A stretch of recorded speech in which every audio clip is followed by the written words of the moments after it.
Hello everyone, how are you? Well, I am the Prophet English here on YouTube. You can also find me on Instagram with the same nickname. So, today we are going to have a reflection, a question. First, I'm going to give my opinion about this. The question is next. What do you think? English is so important. You can write your opinion in the comments.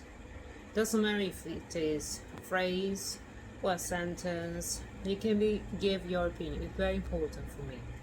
So, in my opinion, I've been teaching for many years. I teach at public school. I started my small, humble channel because of the low salary here in Argentina, as it happens in other countries. The thing is that some students believe, and I'm saying this with his words because I did like a questionnaire for them, a survey, they say that you learn English with verb to be. That is a mistake. English is not about only verb to be because it would be boring. It has many. It's like how to say it, like the keys of a piano. Put it this way: you have white keys, you have black keys. You have two. You have many things. You have harmony. You have melodies there. There are a lot of keys in a piano. It's like many people say right now bicycle. You don't only have verb to be. You have tenses, and tenses both adjectives, nouns. You have phonetics. You have idioms, like we say here, dichos. You have dialects in many different places in Great Britain. What else? You also have the question task, yes, no question, and you ask me yes, no, without your question. If you want to be more direct, or when you go to Great Britain, you can use that. Where is the train station? You have to use a more polite question. Can you tell me what the train station is? It's not, many public schools here in my country, I'm not saying all of them because I don't know. I have no idea what other people teach. They only teach them with RGB, with old textbooks, with photocopies, and that's it. It's just another subject to have a passing mark, that's it. I not agree with that. You had to. In my case, I try to give them to work with their whole abilities. What I say with this, listening, reading, writing, speaking. But as you know, as it happens not only in Argentina but also in other countries like United States, America, you have that burnout that they give us so many tasks. Students have misbehaved in the classroom, and we are more like correcting their behavior than teaching them a language. They just don't. They don't seem to care. They don't seem to care about it. I'm not saying that it's quite exhausting for teachers. This happened also with other subjects, I believe. it's quite so simple for teachers to do so many tasks.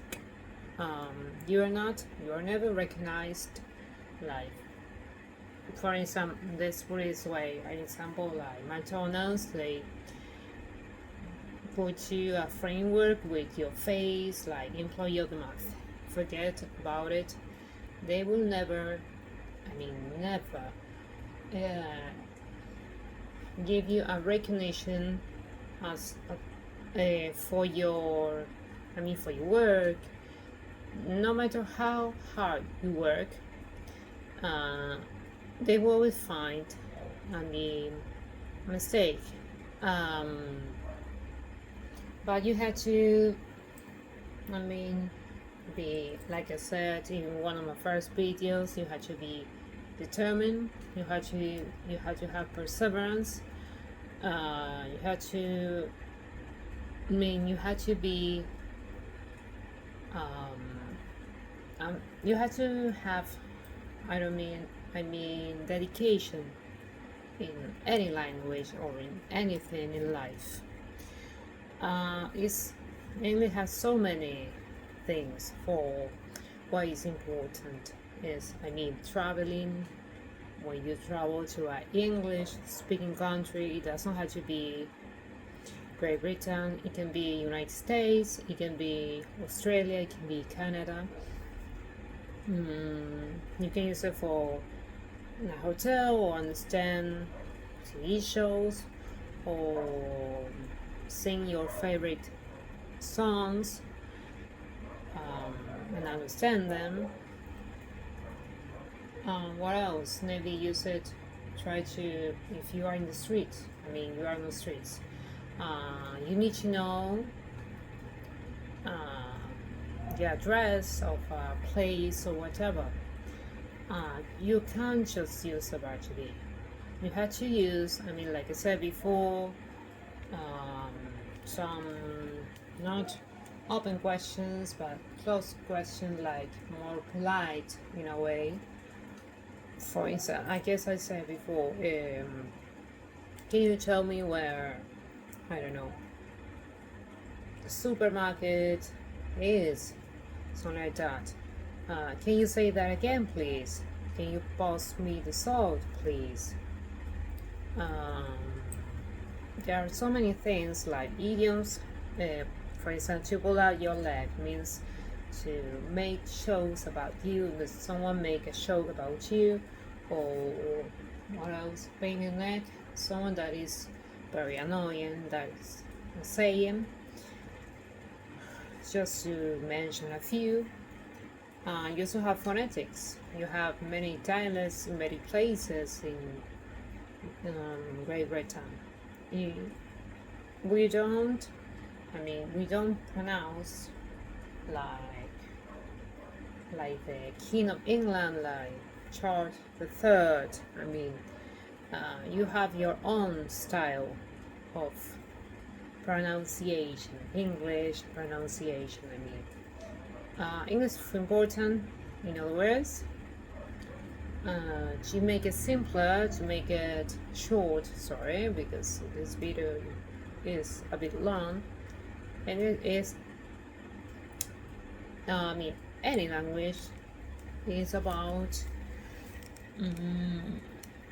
crossing, in my opinion, crossing words. What I'm saying with this, about communication. You communicate with a non-native that is learning English, like you do. You can make friends with them. You can talk about, maybe you make friends with, for instance, a parasocial that you work at on the dictionary Cambridge English. The English Cambridge Dictionary mentioned a few days ago that is parasocial when you have a relationship with someone that is not your friend, and that you have something in common, that like a famous person. I met a lot of people talking about my favorite actor, for instance. That is communication. We're not friends, we just talk online about him, about his movie, his TV show, about his picture, photo shoots, or whatever, but we are using the language. It's not just about verb to be. It's not just about, a photocopy or a textbook or a passing mark. For me, it's more than that. English or any language, Italian, Portuguese, or even Spanish, is a process. We had to take into account that, and this is, I mean, this is psychology. Psychology, we all have like 7 intelligence. We can have spatial, that means that you like drawing. We have kinesthetic, like you like to move. We have musical. There are many more. Just mention a few. So English more about communication, crossing boards. Like I say in my first video, it's like crossing a bridge. It doesn't matter if you make a mistake. What it matters most is that you keep crossing that bridge. You keep walking. You keep your belief in yourself. It's about more being confident. First, before learning language, you have to work on your self-esteem. If you learn English with me, we are going to work on your self-esteem. Try to be like, doesn't matter, be a bit standoffish. Be arrogant when you speak in English. Doesn't matter if someone else is laughing about you. Try as if you were an actor, as you were acting. For example, when I teach, I picture myself like director of an orchestra or a theater director. My students are actors. That's how I picture myself. If not, of course, I get nervous when I teach. Everyone does, but if you keep practicing and if you believe in yourself, instead of saying that English is just where to be and that's it, and English won't help you, but English will help you. If not, it can be like, I don't know how to say the word, let me think about it. It can be like an obstacle for you in life. It doesn't have to be that way. So I would like to tell me your comment, because this is like 30 minutes. It's a lot. I want to tell you. I would like you to tell me what you think English is important for you. What do you think is so important for you? Be honest. You can write a sentence about it. You can write it also in Spanish, or you can write a phrase. I think, I believe, in my opinion. Try to write that phrases when you don't know what to say.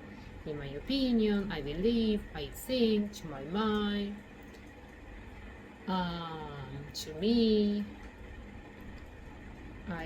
English is important because, and you can write your reason why. Remember that, because it's you answer the question why, and you can say why you think English is important. English is important because da da da da da. Well, that's it. I hope you like this reflection. See you on my next video. This is very long, but doesn't matter. It's something different that I did on my videos. Well, remember to subscribe, and bye.